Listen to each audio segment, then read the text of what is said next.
if you remove rust, paint, soot, or oxides using blasting, grinding, or chemicals, laser cleaning might be the faster, safer option. Not always, but when it fits, it's a game changer. I'm Rick, and I work with our laser cleaning machines here at Cougartron. And this is a short video series to explain what it is, what it replaces, and where it fits in real life. Laser cleaning, also called laser ablation, is a dry way of removing contamination from a surface.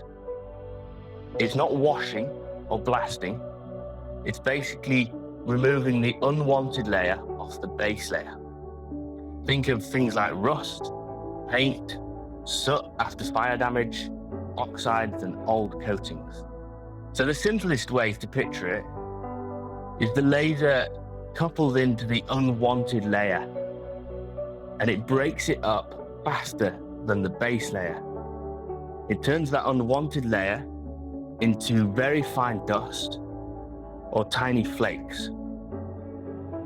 Now that's where extraction comes in. Extraction is key when you're using laser cleaning, but we will be covering laser safety and the necessary PPE in a later episode. Most people change to laser cleaning because they're currently using one of these three methods and it's not working for them. So blasting is the first one, and there's the cost of the media and the mess it makes and the tidy up that's required. And then there's chemical cleaning, and the cost of the chemicals, again, it's a very messy process often, and a big tidy up and neutralizing program afterwards. And the third one is grinding with abrasives. It's messy, it's noisy, and it can change the appearance of the surface. With laser cleaning, you get more repeatable results and a better working environment.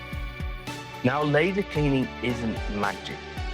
So if you've got very thick, rubbery coatings that need removing, or something like tar on the surface, it will take a long time to remove that. If the surface is pitted or you've got slag on the edge from a cutting process, laser cleaning won't remove the pits or the slag. The surface remains the same. There's two different types of laser cleaner that you'll hear about: continuous wave and pulsed. Continuous wave is typically faster on the rougher jobs like rust removal, and it's more about heating it up and removing it. Pulsed laser is gentler, more controlled, and has multiple different cleaning patterns for different applications. We'll cover off more about the difference between continuous wave and pulsed in episode 3 of this series. If you're dealing with an application right now where you need to remove soot, paint, oxides, or some other coating, comment below what the surface is and what you're looking to remove, and I'll reply if it's possible with laser cleaning and what type of machine would be best for your application. Thank you.